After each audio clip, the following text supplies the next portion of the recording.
Bien, bonjour messieurs, dames. Donc, je m'appelle Thierry Vergniaud, je suis conseiller technique à l'URIOPS Rhône-Alpes depuis 25 ans.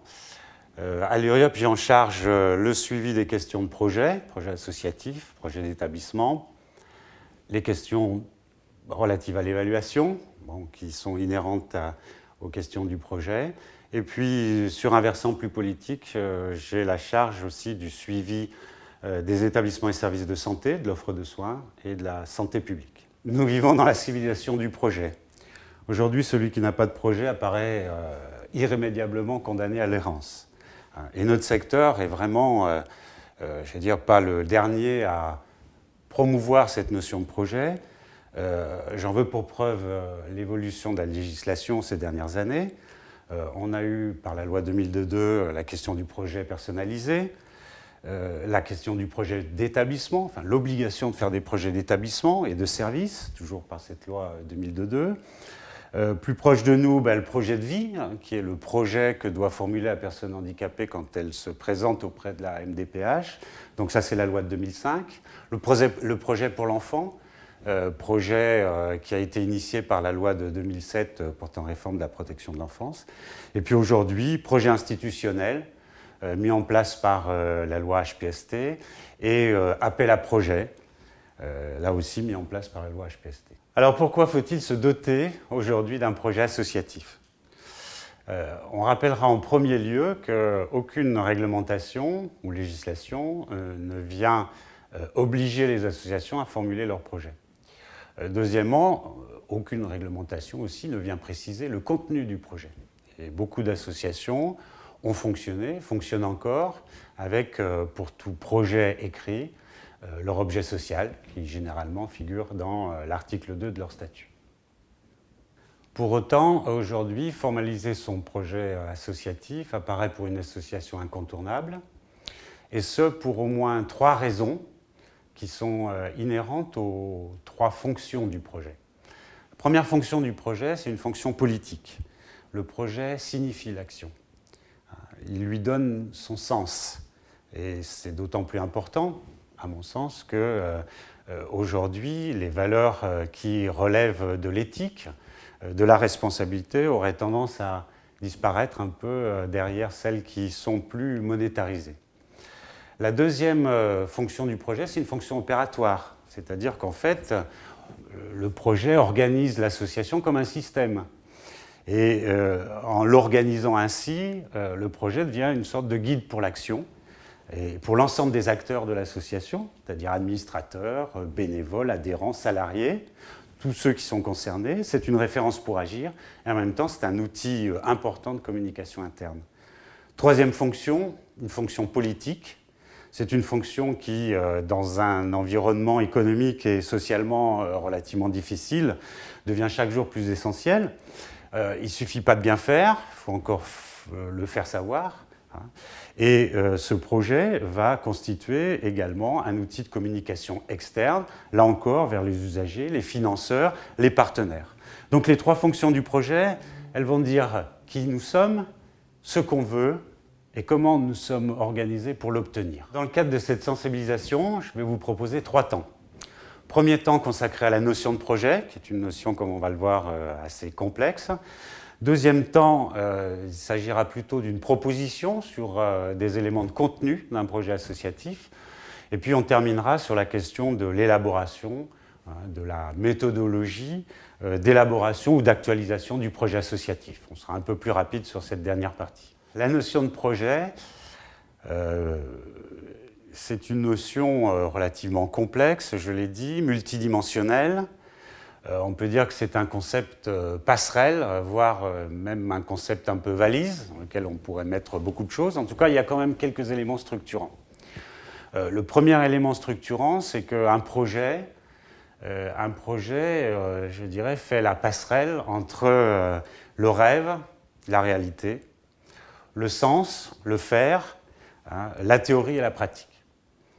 Donc la notion de projet est, j'allais dire, très liée en cela à la notion de créativité, à la notion de volontarisme, D'ailleurs, la définition qu'en donne le Larousse, c'est ce qu'on a l'intention de faire. C'est le premier point. Le deuxième point, c'est que le projet apparaît aussi comme une autre passerelle entre l'individuel et le collectif. Alors, c'est notamment ce que propose le grand spécialiste du projet français qui s'appelle Jean-Claude Boutinet et qui illustre cette approche par ce qu'il appelle la rose des vents du projet. Cette rose des vents organise tout projet selon deux axes. Un axe qui va du technique à l'existentiel et un axe qui va de l'individuel au collectif. Donc le croisement de ces deux axes nous donne 4 champs. Un premier champ entre l'existentiel et l'individuel, c'est un champ qui renvoie à la question de la recherche du sens. Un deuxième champ entre l'individuel et le technique qui nous renvoie plutôt à la question de la créativité individuelle. Un troisième champ entre le technique et le collectif qui renvoie plutôt à l'innovation technique. Et un quatrième champ qui serait entre le collectif et l'existentiel qui serait le changement social. Donc pour faire écho à des notions qui sont plus proches de celles de notre secteur, on trouverait ainsi du côté du changement social le projet associatif, du côté de l'innovation technique le projet d'établissement, du côté de la créativité individuelle le projet personnalisé pour l'usager qui est accueilli dans un établissement ou un service, et puis du côté de la recherche du sens, le projet de vie, tel que nous sommes censés en avoir un, chacun d'entre nous. À ces deux dimensions, il faut en ajouter une troisième, qui est celle du temps. Parce que le projet est aussi une passerelle entre le passé, le présent, l'avenir, hier, aujourd'hui, demain. D'ailleurs, le mot projet vient du latin, vient de projectare, qui signifie lancer avec force devant soi. Même racine que le terme projectile. Et donc le projet est toujours à la fois une projection sur le futur et puis en même temps une tentative pour le maîtriser. Et en même temps, cette dimension, c'est peut-être la plus difficile à intégrer parce que le projet, bien sûr, c'est ce qu'on souhaite, ce vers quoi on tend, mais c'est aussi ce qu'on est en train de mettre en œuvre aujourd'hui, ici et maintenant. Enfin, pour terminer cette première approche du projet, il faut aborder une des questions clés en méthodologie de projet, qui est celle de la hiérarchisation des objectifs. Il est classique en méthodologie de projet donc de distinguer au moins 3 niveaux, qui se distinguent à la fois par les délais d'atteinte et le niveau de précision des objectifs. Donc on parlera usuellement de finalité, de but et d'objectif. Les finalités, ce sont les grandes orientations du projet. Elles sont basées généralement sur des valeurs, qui sont d'ailleurs explicites ou implicites, voire sur des idéaux. Et donc là, on est vraiment sur la question du pourquoi du projet, et on est sur le long terme. Deuxième niveau, les buts. Alors, ils viennent expliciter effectivement les finalités. On est déjà plus sur le moyen terme. Et donc là, on va s'intéresser au quoi du projet. Que mettre en œuvre par rapport aux finalités qu'on a pu se donner. Et puis, en fait, troisième niveau, les objectifs. Les objectifs, donc, ils sont en général beaucoup plus opérationnels. Ils déterminent des actions à mettre en œuvre. C'est le comment du projet, donc dans un court terme. Donc ces distinctions renvoient donc à cette hiérarchisation. Poursuivre une finalité suppose de mettre en œuvre plusieurs buts et l'atteinte de ces buts suppose de mettre en œuvre un certain nombre d'actions. Inversement, chaque objectif apparaît comme le moyen d'atteindre l'objectif supérieur. Donc c'est le principe un peu des poupées russes, et moi j'appellerais ça la gymnastique du projet. La question du projet, à mon sens, invite une association à réfléchir et à se positionner sur 4 champs qui sont à penser évidemment en cohérence. Une éthique des valeurs et des principes d'action, un projet politique, un projet de gestion et une gouvernance, support de l'ensemble. Alors bien sûr, il appartiendra à chaque association de réfléchir à ses valeurs, ses principes, son éthique. Ce n'est pas le plus simple, car ces valeurs sont souvent de l'ordre de l'implicite. Mais comme disait, je crois, Talleyrand, ce qui va sans dire va encore mieux en le disant. Pas d'approche normative en la matière, par définition. Donc, je rappellerai ici les valeurs qui sont les nôtres, enfin en tout cas celles du réseau UniOps-URIOPS, telles qu'elles ont été définies il y a déjà un certain temps par Henri Théry et François Bloch-Lenné, qui nous proposaient 4 notions de référence et 4 spécificités méritoires. 4 notions de référence, l'œuvre, qui suppose l'engagement, la reconnaissance des personnes qui sont impliquées dans cette œuvre et qui expriment des valeurs qui ne sont pas toujours quantifiables. L'action sociale, qui met toujours en cause et en question des rapports sociaux entre les personnes, entre les groupes, et qui a pour but, a priori, une valorisation, un enrichissement de ces rapports. Le but non lucratif, qui suppose la présence active d'un bénévolat, notamment dans la promotion et l'orientation de l'œuvre, et le statut de droit privé, qui se réfère à un besoin d'autonomie, d'expression, d'action, tant au niveau des individus que des groupes. Alors, deuxième volet du projet associatif, le projet politique, au sens du projet pour la cité. Bien sûr, en lien étroit avec les valeurs, c'est la question du but de l'association. Pourquoi et pourquoi faire association? Que défendons-nous? Que revendiquons-nous? Quel problème social entendons-nous résoudre? Quelle population visons-nous? Quel territoire, notion aujourd'hui essentielle, sommes-nous censés investir?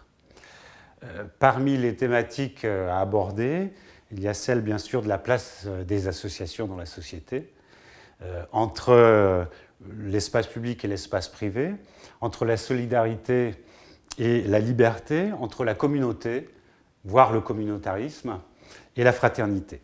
Dit autrement, dans la recherche de l'intérêt général, quelle est la place et le rôle des associations, de cette forme particulière d'expression de la société civile sur elle-même, entre le prince, le pouvoir public, et le marchand, entre l'usager et le client. Fondamentalement, le projet d'une association d'action sociale est un projet de transformation sociale. Que cette association soit en mesure de gérer des établissements ou pas. Et dans cette problématique, on comprendra que la question du positionnement vis-à-vis des pouvoirs publics est une question essentielle. Sommes-nous protestataires, contestataires? Souhaitons-nous être simplement prestataires? Ou au contraire, souhaitons-nous être véritablement des partenaires des pouvoirs publics? Et aujourd'hui, à côté de la gestion d'établissements et de services, la dimension politique apparaît essentielle, primordiale, face au risque d'instrumentalisation des associations par les pouvoirs publics. Troisième volet du projet associatif, un projet institutionnel ou un projet de gestion. Donc là, je m'adresse particulièrement aux associations qui sont gestionnaires d'établissements et de services. Je rappellerai d'abord qu'au sens de l'article 311 du Code de l'action sociale et des familles, l'association gestionnaire est une institution exerçant des missions d'intérêt général et d'utilité sociale et agissant à travers ses établissements et services dans l'intérêt collectif. À ce titre, le projet institutionnel pourrait se décliner sur 3 dimensions: l'association titulaire d'autorisation, l'association employeur et l'association gestionnaire de fonds publics. Première dimension, l'association titulaire d'autorisation. Quelle est notre conception globale de l'accompagnement des personnes? Quelles sont les modalités de participation et d'expression des usagers et des personnes accueillies qui sont dans nos établissements? Quelle écoute avons-nous de leurs besoins et attentes? Quelles modalités de contractualisation avec elles? Quelles modalités d'approbation et de suivi des projets d'établissement, sachant que le projet associatif est la base sur laquelle s'élaborent les projets d'établissement. Deuxième volet, l'association employeur, c'est plus classique. Il s'agit de définir dans ces grandes lignes les grands principes qui doivent guider la gestion des ressources humaines, la professionnalisation des salariés, la politique de formation, de gestion des compétences, le recours aux contrats aidés, les modalités de recours aux bénévoles de terrain, etc., etc. Et à ce moment-là, on trouvera là le lien que peuvent entretenir les associations avec les syndicats d'employeurs et la politique de branche. Et puis, troisième niveau, l'association gestionnaire de fonds publics. Ici, les notions de clarté, de transparence financière, les modalités de mise en commun de moyens à l'interne, à l'externe avec d'autres, les coopérations, la place dans l'économie sociale et solidaire sont autant de questions qu'il paraît important de se poser. Entendons-nous bien sur ces trois champs, le projet associatif doit rester aux grandes lignes, aux grandes orientations, ne pas entrer dans le détail, première chose. Et deuxième chose, il est clair aussi que sur la question du projet institutionnel, la participation, la collaboration avec les professionnels, personnel de direction, cadres et professionnels de terrain, est incontournable. Bien, dernier volet du projet associatif, le volet relatif à la gouvernance.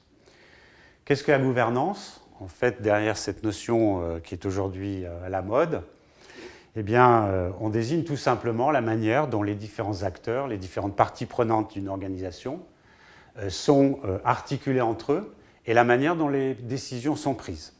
De fait, la gouvernance d'une association, comme de toute autre organisation, est déterminée par le but, ce qui implique qu'une association d'action sociale aura plutôt tendance à aller vers une gouvernance participative, impliquant l'ensemble des parties prenantes. Alors attention, ça ne veut pas dire donner le pouvoir à tout le monde, mais simplement clarifier le rôle de chacun et les règles et les passerelles entre tous. Donc la participation de tous au projet en fait doit être régulée avec des règles partagées, des places, des responsabilités attitrées, des circuits d'information clairement identifiés. Alors ici encore, sur cette question de la gouvernance, François Lecléné pointait ce qu'il appelait trois vertus associatives pour les associations gestionnaires, qui sont autant de questions. La question de la représentativité, moi je dirais, elle est centrale. Chaque organisation doit pouvoir parler au nom des intéressés, militants, donateurs, bénévoles, bénéficiaires, dans ce qui suppose avoir formalisé des mandats, et ceux-ci sont souvent implicites, et donc de les avoir formalisés selon les cas de figure. En fait, la question centrale ici, c'est quelle est notre légitimité à parler au nom d'eux? Donc ça, c'est la question de la représentativité. La deuxième question, elle est liée, c'est la question de la participation. Donc la place et le rôle de chacun des acteurs, la manière dont ils coopèrent, dont ils sont consultés, donc ce qui renvoie là directement au fonctionnement associatif. Les différentes instances, l'articulation entre elles, les délégations. Et puis troisième point, l'indépendance. Donc on revient sur une question chère à nos fondateurs. L'indépendance est notamment vis-à-vis des pouvoirs publics, indépendance qui doit résulter de conventions et de pratiques sur la base du donnant-donnant. Ici, la grande liberté que nous offre la loi de 1901 nous invite à être créatifs pour assurer finalement ce qui est la finalité, c'est-à-dire la fidélité morale au projet. Dernier volet de mon intervention, donc la méthodologie d'élaboration et d'actualisation du projet associatif. Alors là, bien sûr, pas de recette. Elle sera adaptée au contexte particulier de chacun, et notamment à sa gouvernance, à chaque association de définir les modalités d'implication des administrateurs, de consultation des professionnels, voire des usagers, encore une fois, en cohérence avec la manière dont elle est organisée. Ça peut se faire, cette réflexion peut passer par un outil que nous avions élaboré il y a déjà quelques temps, qui vise justement à faire un autodiagnostic stratégique sur les associations, pour les associations et pour les établissements. Mais quoi qu'il en soit, la réflexion ne nous semble pas pouvoir faire l'économie préalable d'une interrogation qui vise à clarifier les enjeux. Pourquoi faire un projet? Pourquoi un projet? Et pourquoi maintenant? Ces questions, on pourra les travailler à l'aide d'un petit schéma que j'ai appelé l'espace-temps du projet associatif.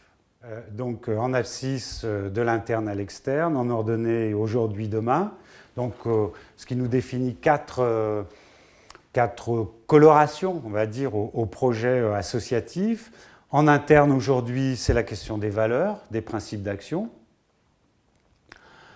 Aujourd'hui, en externe, c'est la question du projet institutionnel, qui aujourd'hui s'affirme comme une sorte de commande des pouvoirs publics, notamment à travers la notion d'intérêt collectif. Un projet de développement qui reste à l'interne et qui est plutôt un projet d'adaptation des établissements et services face aux besoins, et sur l'externe et très tourné vers l'avenir, le projet politique de transformation sociale. Autrement dit, vous l'aurez compris, et en paraphrasant Woody Allen, la réponse c'est bien sûr le projet associatif, mais quelle est la question? Merci de votre attention, à bientôt sur le site de l'URIOPS ou même dans nos locaux, ce sera avec plaisir.